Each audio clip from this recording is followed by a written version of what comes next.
की तरह काम करें। सुबह सुबह गाड़ी से सुबह सुबह उठे, वो बस में बैठ जाएं, स्कूल में जाकर के left right stand up sit down, याद किया कि नहीं किया नोट डाउन कर लो या करके सुना दो, इस प्रोसेस में चले जाएं। या दूसरा तरीका है कि हम माँ बाप इसकी जिम्मेदारी अपने कंधों पर ले लें कि इसको बदलना है। आप कौन सा चॉइस करोगे? क्योंकि कोई और नहीं करेगा ये काम, ये हमको करना पड़ेगा। मेरे गांव में मेरे पिताजी बैठे हैं, मेरी माता जी बैठी हैं। मैं जब 10वीं पास करी, मैं डिस्ट्रिक्ट टॉपर्स में था। मेरे गांव में 10वीं के बाद का स्कूल नहीं था, तो मेरे घर का ठीक ठाक जुगाड़ था उस टाइम पर, और मेरे को पढ़ाने के लिए इन्होंने शहर भेज दिया। इन्होंने कहा बढ़िया बेस्ट स्कूल में दाखिला कराएंगे आपका। बेस्ट स्कूल में दाखिला करवा दिया। गांव के जो बच्चे नहीं भेज सकते थे उनका क्या भाई? वहां का सबसे बड़ी गलती हम बड़ों से होती है। मैं यहां क्योंकि एक बाप की हैसियत से खड़ा हूं, और मैं ये मानता हूं कि मैंने अपने बच्चे की जड़ें खोद दी, क्योंकि मैं अपने बच्चे को अपने गांव में नहीं रख पाया। मैं उसको कभी नहीं बता पाया कि बेटा तेरी जड़ें कहां है। क्यों? क्योंकि मेरे गांव में मेरी से बड़ी पीढ़ी ने कुछ भी ऐसा नहीं किया कि जो मेरे गांव में मेरे पास मौजूद हो। तो लेकिन मैं इस चीज को ऐसे के ऐसे रहने नहीं देना चाहता।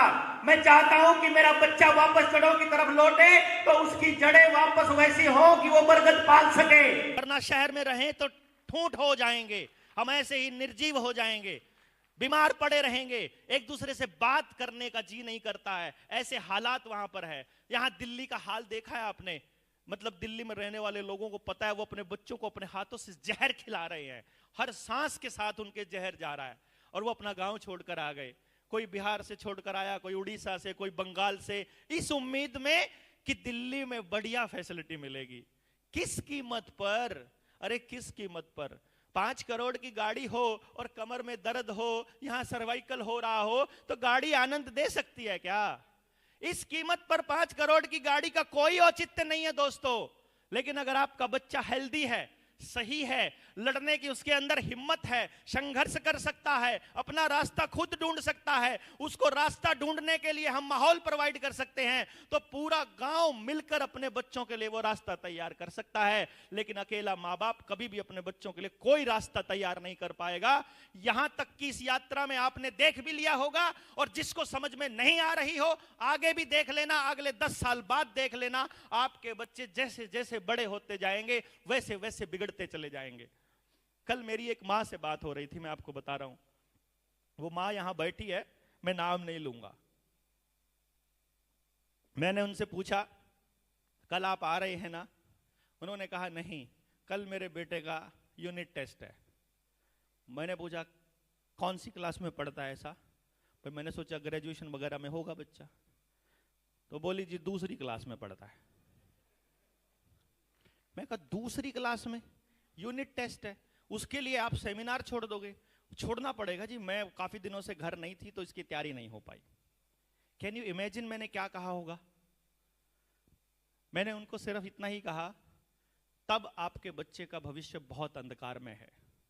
आपका बच्चा आने वाले समय में अच्छी तरह से बर्बाद होने वाला है, क्योंकि आपका बच्चा खुद पढ़ना नहीं चाहता, और अगर उसे पढ़ाना आपको पड़ता है तो ये एजुकेशन सिस्टम की विडंबना है। क्योंकि एक दिन ऐसा आएगा जिस दिन आप उसके ऊपर पढ़ने के लिए दबाव बनाने जितनी हैसियत में नहीं रहोगे।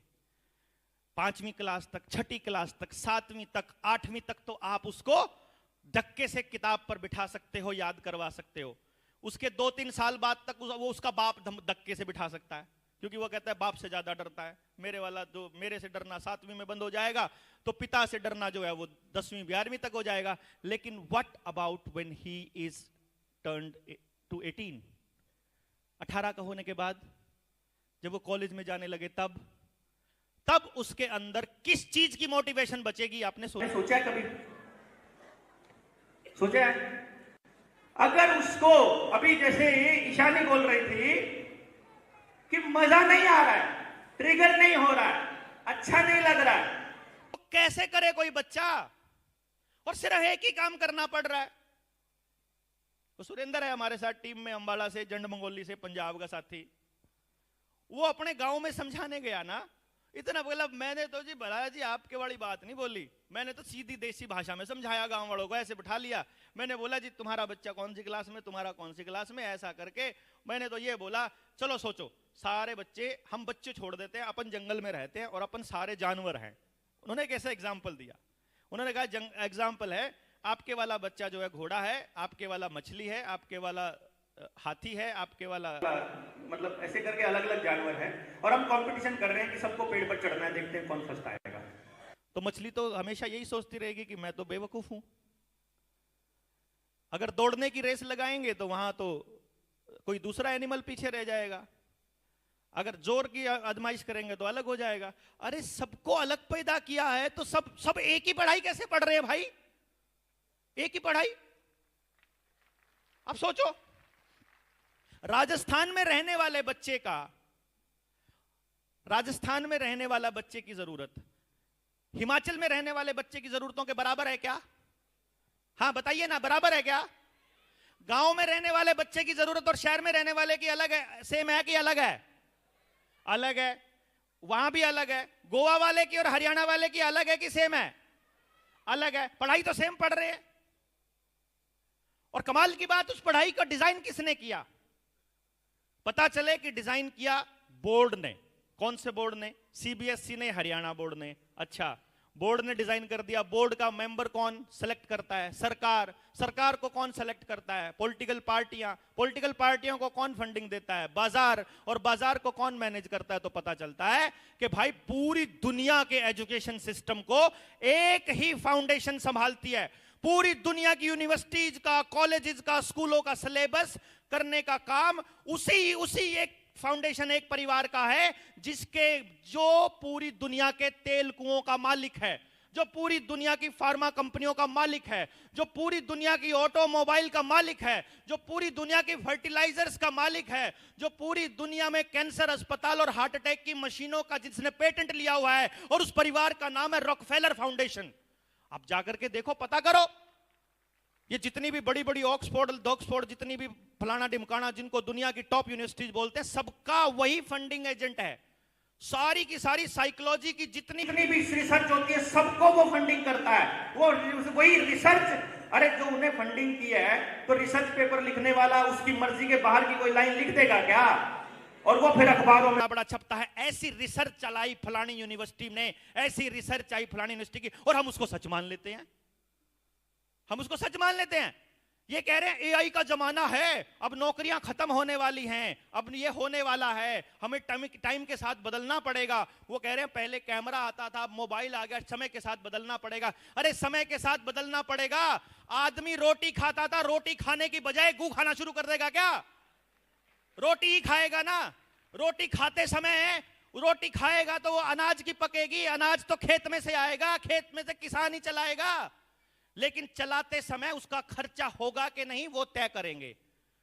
एक तरीका है कि खेत में उस अनाज को उगाते समय एक पैसा खर्च ना हो, और एक तरीका है कि उसके अंदर जितनी मशीनें इस्तेमाल हो वो भी रॉकफेलर फाउंडेशन की हो।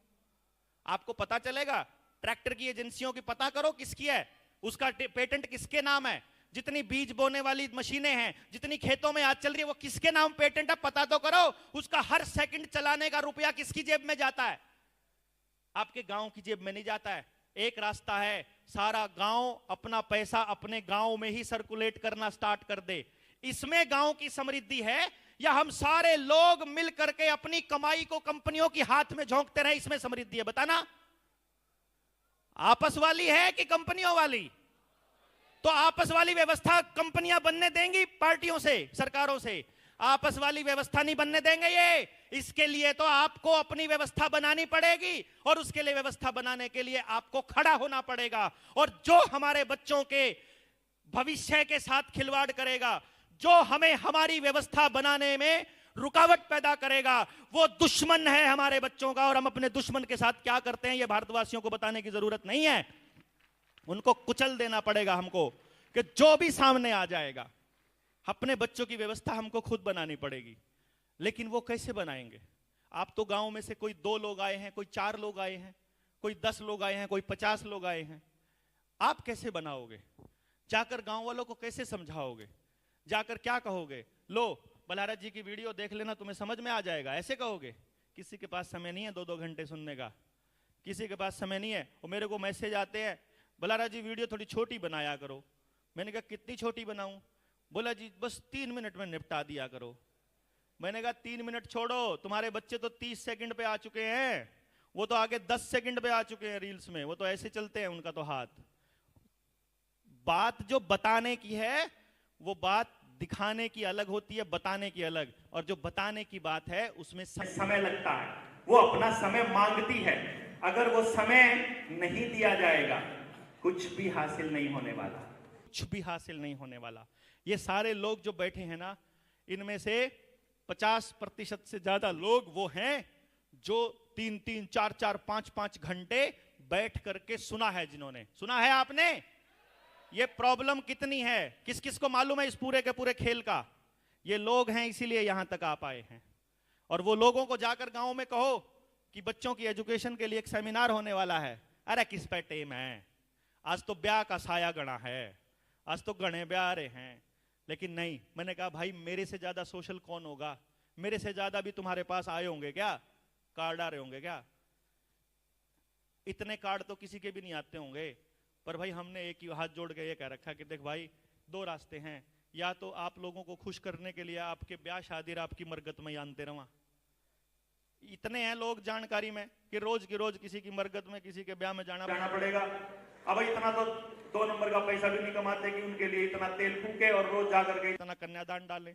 मैं तो 100, 150, 200 रुपए का कन्यादान डाल सकता हूँ, वो भी किसी के थ्रू डलवा सकता हूँ। मेरी हाजिरी उसी में मान लेना।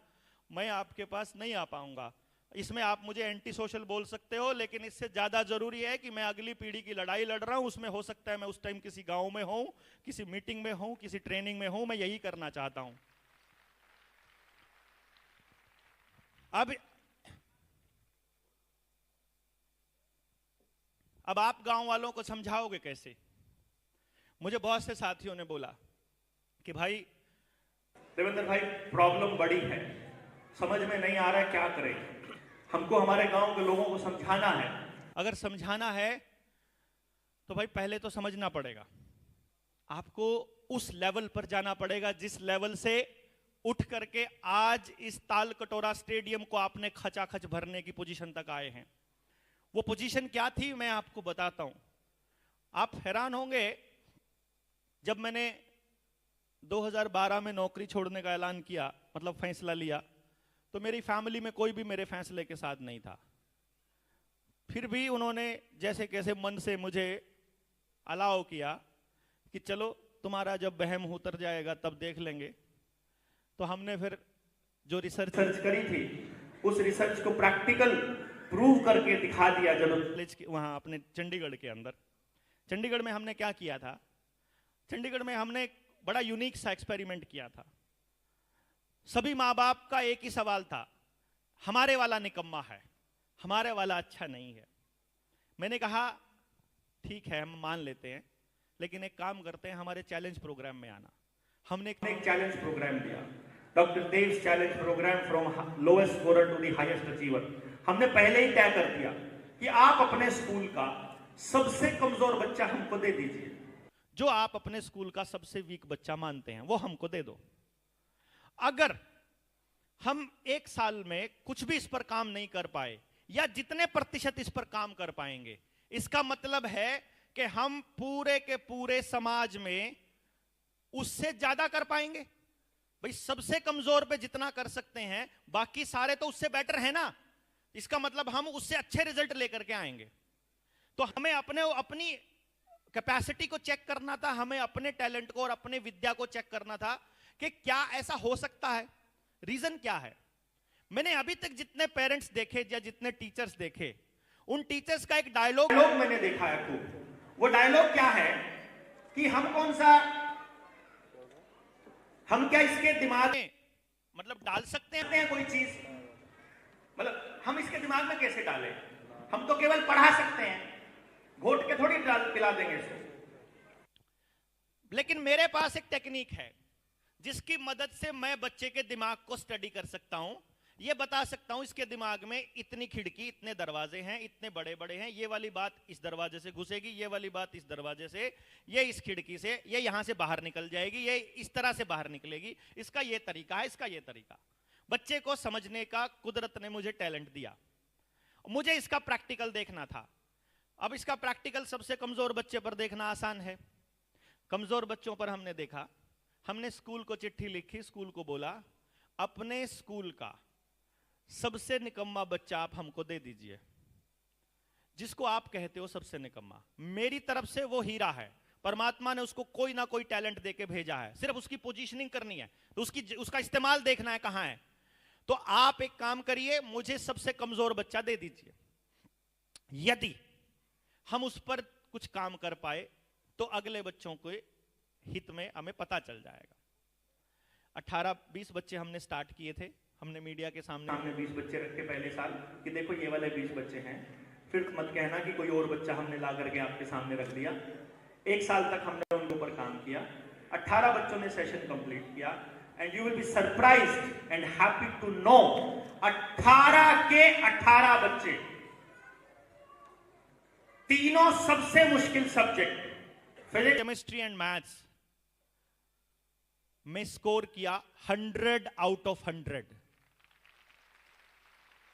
और अपने अपने क्लास के बने टॉपर्स। अब टॉपर बन गए, हम फिर समाज के सामने गए, हमने फिर पूछा कि लो जी, सबसे निकम्मा भी 100 ले सकता है, तो इसका मतलब उससे ऊपर वाले भी सारे 100 ले सकते हैं। अब सारे 100 ले सकते हैं, अब बताओ तुम्हारे पास इन बच्चों के लिए क्या जगह है। हम अगर तुमको ये सिखा दें कि बच्चे को 100 नंबर लेना सिखा दें या उसको 100 दे दें, अब तुम्हारे पास क्या व्यवस्था है इसके लिए, वो बताओ।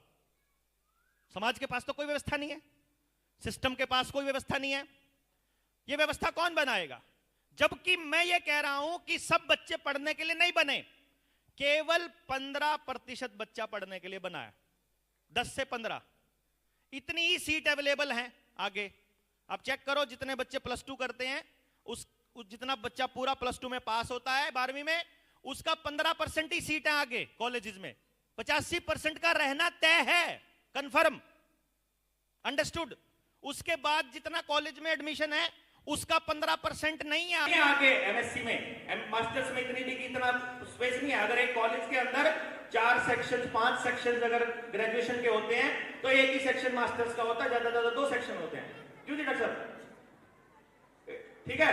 अब ये प्रोसेस कंटिन्यूअसली चल, अगर पीएचडी में चले जाओ तो वहां बिल्कुल ही खत्म हो जाती है सीटें। एक प्रोफेसर के पास में 5 या 4 की लिमिट होती है, इससे ज्यादा पीएचडी नहीं करवा सकता वो। और आगे तो करवाते नहीं है, 3-3 4-4 साल लटका के रखते हैं उनको, सिलेंडर डलवाते रहते हैं उनसे। कोई पीएचडी करना है कोई, वो तो हमने देखा ना यूनिवर्सिटी के अंदर, हमने देखा है। या तो पढ़ने वाला बच्चा अगर स्टैंड ले लेना प्रोफेसर के सामने कि नहीं सर आप गलत बता रहे हो, मेरे साथ हुआ पंजाब यूनिवर्सिटी में पढ़ते हुए मैंने एक प्रोफेसर साहब को टोक दिया बीच में, मैंने हाथ खड़ा करके बोल दिया, जो रास्ता आप बता रहे हो इससे अच्छा, इससे इजी रास्ता मेरे को मालूम है, बताते हो क्या क्वालिफिकेशन आपकी? मैं इससे क्वालिफिकेशन का क्या लेना देना है भाई? तुम जो ये काम सिखा रहे हो, अब पेंचर लगाने वाले की कैलकुलेशन, उससे क्वालिफिकेशन पूछोगे जाके कि पेंचर लगाने में तुमने मेरिट ली थी कि तुम क्या किया था? जाके पेंचर लगवाते हो तो वहां तो कुछ नहीं पूछते हो, बात बता रहे हो उसको बात को सुनते क्यों नहीं हो तुम? लेकिन नहीं, प्रोफेसर की अथॉरिटी जो है वो चैलेंज हो गई तो अगले ने कह दिया get out of the class. इतना आता बस, इससे ज्यादा कुछ नहीं आता। आप थोड़ा सा आंख में आंख डाल के बोल दो, वो बोलेंगे बदतमीजी करता है। अरे उसने सवाल ही तो पूछा है, सवाल पूछना बदतमीजी कब से हो गई भाई? और लेकिन पूरा एजुकेशन सिस्टम एक ही चीज के ऊपर लगा पड़ा है, कैसे आपके बच्चे को गुलाम बनाए, कैसे आज्ञाकारी बनाए, जितने बजे उठना, जितने बजे सोना, जो करना, जो हमने कह दिया वही करो, बस अभी कह दिया ये करो। आप माहौल तैयार नहीं करते हो, आप ये बताते नहीं हो कि ये क्यों करना है, आप ये नहीं बताते हो कैसे करना है, ये नहीं बताते कि इसका अच्छा रास्ता कौन सा है, इसमें चलो हम तुम्हारी मदद करते हैं। खुद बैठे टीवी पे बैठे होते हैं और उसको उधर पढ़ लेना, देखते भी नहीं उसकी तरफ, ऐसे करते हैं जाके पढ़ ले अपने कमरे में। ये माहौल। मैं एक बच्चे, जब मैं रिसर्च कर रहा था ना, जब मैं छोटा था तो मैं देखा करता था, उस टाइम पे मैं पूछता था बच्चों से, तो बच्चों की राय लेता था, बच्चों की राय लेता तो बड़े अजीब अजीब जवाब आते। बच्चा कहता आई हेट माई फादर, चलो वो तो गुस्से में बोल दिया होगा उस बच्चे ने, बट उसने बोल दिया आई हेट माई फादर। मैंने कहा काहे को भाई, दिक्कत क्या है? दिक्कत क्या है? आएंगे, आते ही सोफे पर बैठेंगे, मेरी मम्मा उनके लिए पानी लाएंगी, वो बैठ करके ऐसे टेबल के ऊपर पैर रखेंगे जूते निकाल के, और रिमोट निकालेंगे और टीवी चालू कर देंगे। इधर बच्चे को, वो घूम रहा है बच्चा, उसको बोलेंगे इधर आ, हाँ आज टेस्ट में कितने नंबर आए? टीवी चल रहा है उधर, टेस्ट में कितने नंबर आए? टेस्ट में इतने नंबर आए। ये हुआ, क्या हुआ, क्यों पढ़ा, क्यों नहीं पढ़ नहीं सकता, ध्यान नहीं देता, तेरे लिए सब छोड़ के आए थे, जितना हमको मिल गया, जितना तेरे को मिलता इतना हमको मिल जाता तो पता नहीं क्या कर देते। ये वो पढ़ा करो, पढ़े बिना कुछ नहीं होगा, देख लो हमारी तरह धक्के खाओगे। ये इसी टाइप की डायलॉग हो जी। फिर मैं कहा तुम्हें दिक्कत क्या है भाई? अगर तुम्हारे माँ बाप तुम्हारे भले के लिए तुमको ये कह रहे हैं कि पढ़ाई करो और पढ़ने अच्छी बात है, बोले अगर पढ़ाई इतनी बढ़िया चीज है तो उन्होंने क्यों नहीं करी? और अब किसने रोका उनको पढ़ने से? अगर पढ़ना इतना बढ़िया है तो अब तो नहीं पढ़ते, वो आते ही टीवी चला के बैठ जाते। मेरे को क्यों पढ़ना पड़ता है?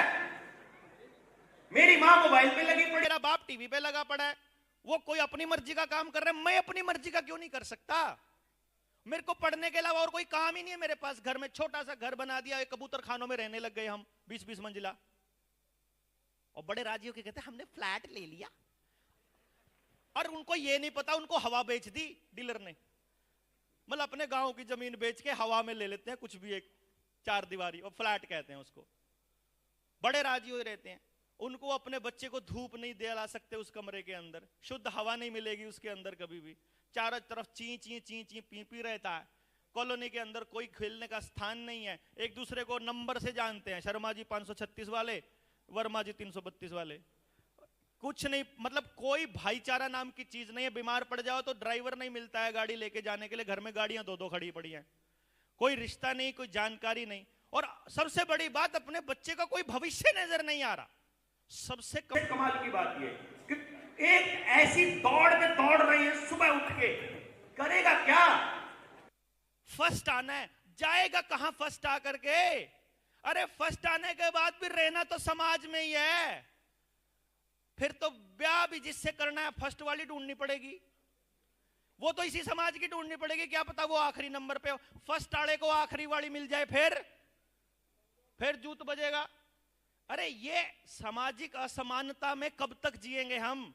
हमको ये समझना पड़ेगा भाई, इस समाज के अंदर हमको हर तरह के बच्चों की जरूरत है, हर तरह का काम करने वाले लोगों की जरूरत है, हर तरह की जरूरतों को पूरा करने वाले लोगों की जरूरत है, बशर्ते कि हम ये समझे तो सही हमारे बच्चे को क्या काम करके मौज आएगी।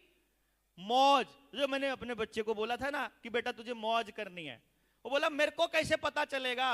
वो मिठाई वाला एग्जाम्पल देने के बाद मैंने उसे एक लाइन बोली थी, मैंने कहा देख अभी एक काम कर, देख संघर्ष कर, नहीं समझ में आएगा छोड़ दे, अगला नहीं कहेगा छोड़ दे, अगला नहीं आएगा छोड़ दे। मेरे पास 60-60 साल के आदमी आते हैं अपनी काउंसलिंग करवाने के लिए, और आकर के क्या लाइन बोलते हैं, मैं बोलता हूं अब क्या दिक्कत है, रिटायरमेंट ले ली अब तो। बोला रिटायरमेंट ले ली, जीपीएफ आ गया, पैसा आ गया, ग्रेजुटी आ गई, उस पैसे से प्रॉपर्टी डीलिंग करी थी, खूब पैसा कमा लिया, बिजनेस कमा लिया, खूब रुपया हो गया, रुपए की कोई दिक्कत नहीं है, पूरा एम्पायर खड़ा है, नौकर चाकर काम करते हैं, पर जिंदगी में आनंद नहीं है, कोई मजा नहीं है। एक 7,000 करोड़ का मालिक आता है, 5,000 करोड़ का था मेरे ख्याल से, आके बोलता है बेटा 9th क्लास में पढ़ता है और पिस्टल लेके आया कट्टा। मैंने बोला फिर? बोला जेब में सफेद पुड़िया भी मिली। मैं कहा फिर क्या दिक्कत है, सुधारो इसको, जो मर्जी ले लो डॉक्टर साहब, जो मर्जी ले लो। मैं कहा क्या ले लूं, क्या दे सकते हो, तुम्हारी क्या औकात है, क्या औकात है तुम्हारी? यहाँ गिड़गिड़ा रहे हो ना, 5,000 करोड़ को सिर पर धर करके अपने बच्चे को समझा, देख लो ना, इस पैसे से आप अपनी औलाद खरीद सकते हो क्या? इसका स्वास्थ्य खरीद सकते हो, इसकी नीयत खरीद सकते हो? No, no way at all. और हम बैठ के, फिर मैं और पूनम बैठ के चर्चा करते, मान ले देख 5,000 करोड़ वाले से तो बढ़िया पाए, पल्ले कुछ ना हो पल्ले, लेकिन उससे तो बैठ रहे ना, बिकॉज वी आर हैप्पी। नाम नहीं बताऊंगा क्योंकि अगर मैंने कुछ बोल दिया बात मेरी दूर तक जाती है, लोग सुनते हैं। एक ऐसा आदमी नरेंद्र मोदी का राइट हैंड अपने आप को बोलता, पैसा अथाह, जिसके पास कोई कमी नहीं है। वो और उसकी पत्नी आकर के मेरे पास रो रहे हैं। मुझे क्या बोलते हैं, 3 महीने हो गए मेरे बच्चे ने मां को मां कहे।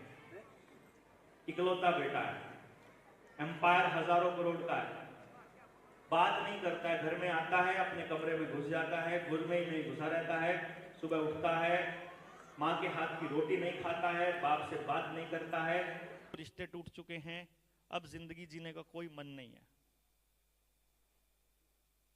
वो मैं उस बच्चे के साथ गाड़ी में बैठ के 3-4 घंटे में वापस आया। अभी उसका फोन आया था कि शादी है डॉक्टर साहब, आ जाना बेटे की। वो बैठ करके मेरे साथ गले लग के रोया कि कैसे करते हो आप, कैसे? कुछ नहीं करना होता, आपके बच्चे को केवल समझना मात्र है भाई। उस बच्चे को यह महसूस होना, बच्चा छोड़िए यार, किसी को भी, सामने वाला, सामने कोई भी है, जिस दिन उसको यह महसूस हो जाएगा कि ये तुम्हें समझता है, उसी दिन परमानेंट बॉन्ड बन जाएगा, उसी दिन। हाँ, अगर समझाने पे लगे रहोगे फिर कभी बॉन्ड नहीं बनेगा। इसलिए हम बच्चों से टूट चुके हैं, बच्चे हमसे टूट चुके हैं, क्योंकि हम समझा रहे हैं। कब से समझा रहे हैं, देखो ना, कब से समझा रहे हैं। मैं 45 साल का हो गया यार, मेरे घर वाले मुझे आज तक समझा रहे हैं और मेरे को कभी समझ में नहीं आया। और आपको आया हो तो बता दो, किसी का आया हो तो बता दो, किसी को अपनी पत्नी की बात आई हो, किसी को अपने बच्चे की बात आई हो, किसी को अपने पति की आई हो, किसी को किसी की भी बात समझ में आई हो, आज तक बता दो। किसी को नहीं आई भाई, नहीं आने वाली भी नहीं है। उसका रीजन है क्योंकि सामने वाला वहां से नहीं देख रहा जहां आप बैठे हो। मैं यहां खड़ा हूं, मुझे आप सब दिखाई दे रहे हो, वो जो पीछे वाले इनको सिर्फ टाट दिखाई दे रही है, इनकी मतलब सिर्फ दिखाई दे रहा है, उनको चेहरा दिखाई नहीं दे रहा। इधर वालों को ये एंगल दिखाई दे रहा है, इधर वालों को ये, उधर वालों को ये, सबको अलग एंगल दिखाई दे रहा है। सब अलग अलग जगह बैठे हैं, सब बच्चे अलग पैदा किए हैं, सबको अलग टैलेंट दिया है, सब अलग तरह से सोचते हैं। तो आपकी तरह वो क्यों सोचे? वाई? तुम उसकी ओरिजिनलिटी को बचा करके क्यों नहीं रख सकते यार? एक माँ बाप होने के नाते इतना भी नहीं कर सकते कि अपने बच्चे के लिए कि वो कोशिश करो कि जिसमें उसकी ओरिजिनलिटी बची रहे, उसको अपने जैसा काहे को बनाने को लगे हो? भगवान ने क्या पता कितना बड़ा दिमाग दे करके भेजा हो, परमात्मा ने कितना बड़ा काम करने के लिए भेजा हो, अपनी तरह गधा बनाने पे क्यों तुले उसको? इतना क्यों नहीं समझते हम? इतनी सी बात समझनी है खाली, उसका जो ट्रू पोटेंशियल है वो निकलने दो। जब उस बच्चे को यह महसूस होगा ना कि मेरे उत्थान में, मेरी परवरिश में, मेरे आगे आने में मेरे समाज का योगदान है, तो उस दिन जब वो कुछ बन जाएगा, वापस समाज को पे बैक करना शुरू करेगा। अदरवाइज अगर आपका बच्चा अकेला मेहनत करता रहा और अकेला मेहनत करके कुछ भी बन गया, यकीन मानिए वापस मुड़कर नहीं देखेगा वो आपकी तरफ, कभी नहीं आएगा, क्योंकि मेहनत उसने अकेले ने करी है। और अगर माँ बाप ने मेहनत कर करके उस बच्चे को कहीं तक पहुंचा भी दिया, तो भी वह बच्चा समाज के किसी काम का नहीं। इसीलिए आपके गांव से निकला हुआ कोई डीसी, कोई डॉक्टर, कोई एसडीएम, कोई पटवारी, सब हरामखोर बने हुए हैं। एक भी आदमी समाज के लिए काम नहीं कर रहा, क्योंकि किसी भी बच्चे को समाज ने तैयार नहीं किया। उन बच्चों को तैयार करने की जिम्मेदारी माँ बाप की अपनी उठाए बैठे, अपनी टोकरी अपने लिए घूम रहे हैं कि मैं अपने बच्चे को ये बना दूं, मैं अपने बच्चे को ये बना दूं। आखिर में पता चलता है वो कुछ बना ही नहीं। अरे एक बार अपनी जिंदगी का कैलकुलेशन करके तो देख लो, हासिल क्या किया और जो खोया उसके बदले में ठीक है क्या?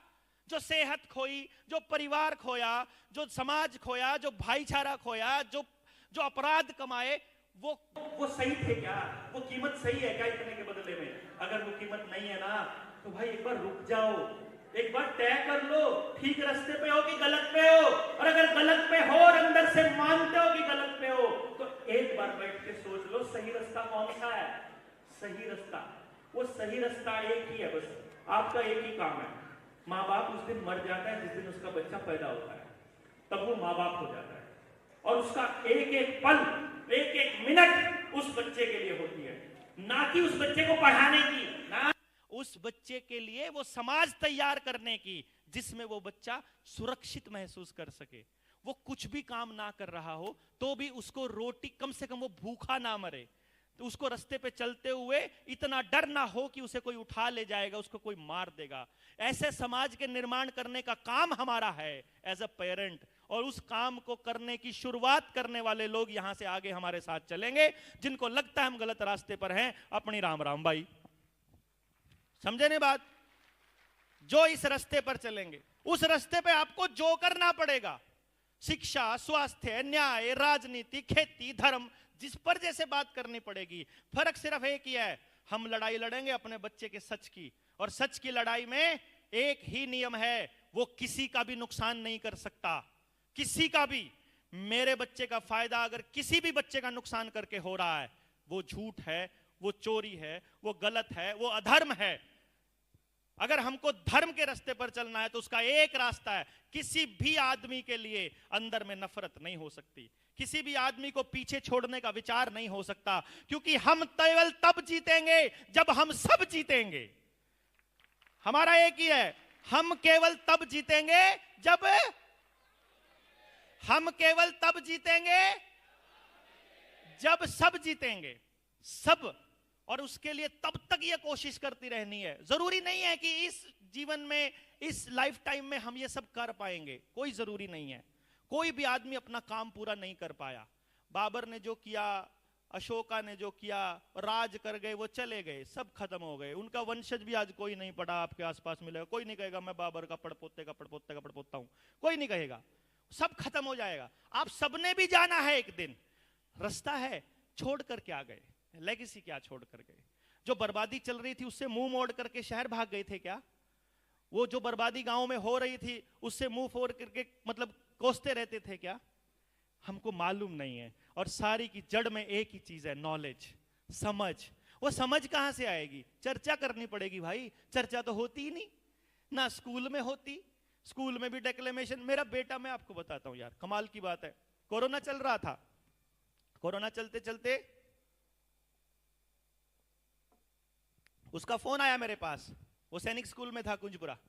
उसका फोन आया कि मेरे स्कूल में कंपटीशन है एस्से राइटिंग का, और कोरोना पे एस्से लिखना है।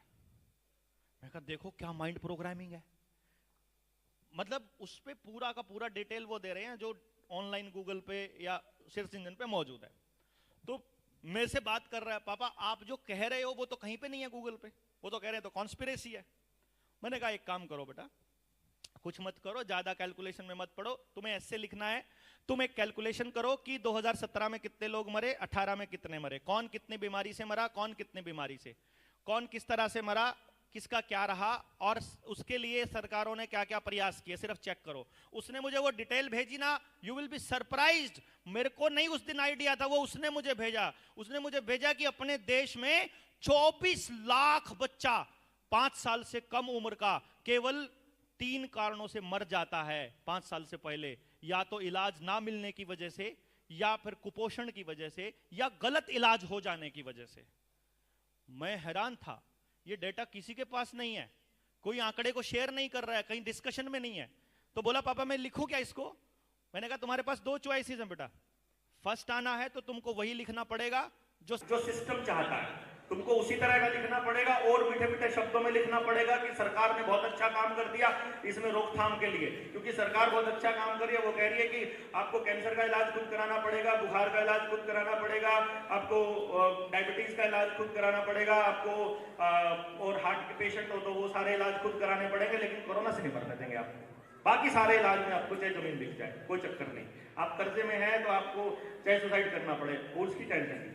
तो मैं उसको बोला कि मैंने कहा कुछ नहीं करना बेटा, तुम्हें अपना ऐसे लिखना है तो वैसे लिखो जैसा तुम सोचते हो, भले ही कोई भी रिजल्ट आए। और वो तो रिजल्ट तो आना था, उसको तो सेलेक्ट भी नहीं हुआ, वो तो आगे भी नहीं गया, उसको बोलने भी नहीं दिया। This is the way education system is working.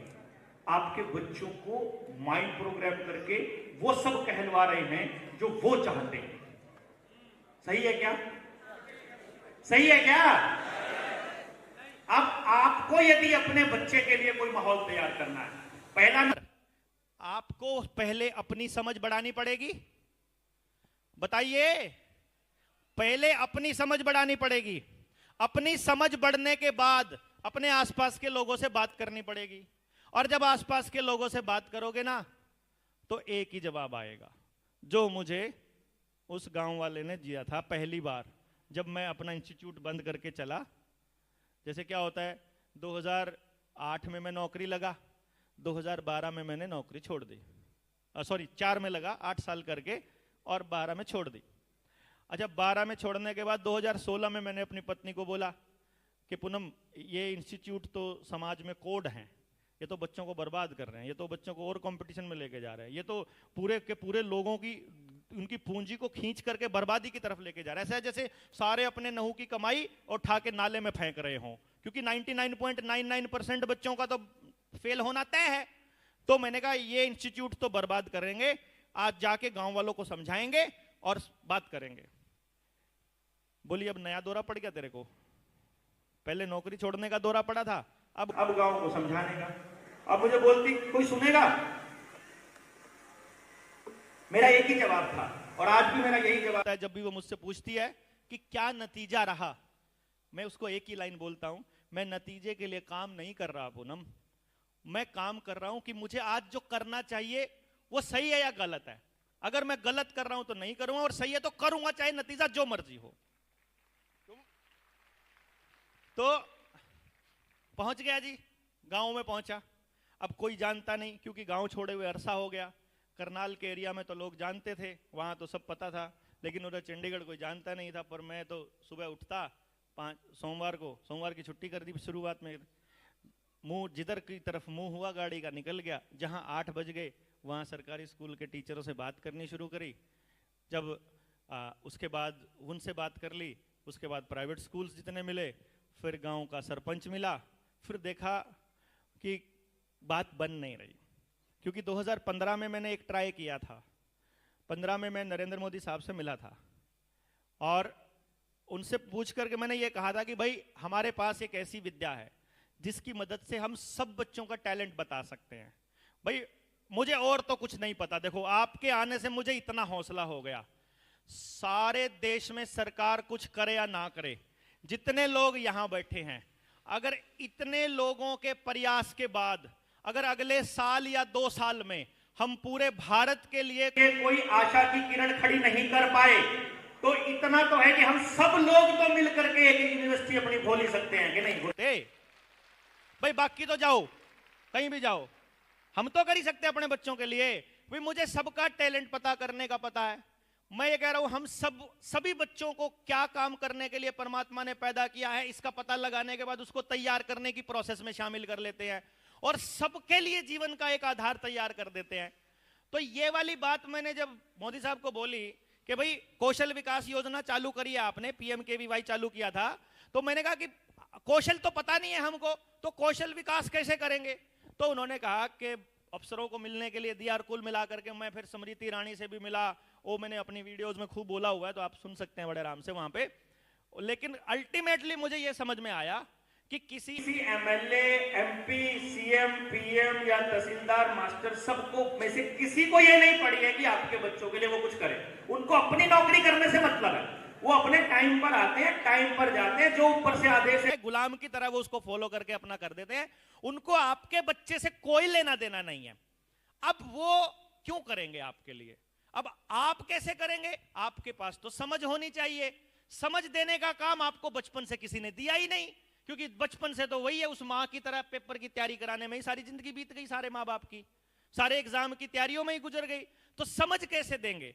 स्वस्थ कैसे रहना इसकी समझ, गांव में कैसे आचरण करना इसकी समझ, कोई गलत चीज हो रही है उसका विरोध कैसे करना उसकी समझ, कोई चीज टूट गई है घर में उसकी समझ, उसको ठीक करने की समझ, रिश्ते टूट रहे हैं उसकी समझ, जीवन में कोई चीज गलत आ जाए, फेलियर आ जाए, अगर हम फेल हो जाए उसकी समझ।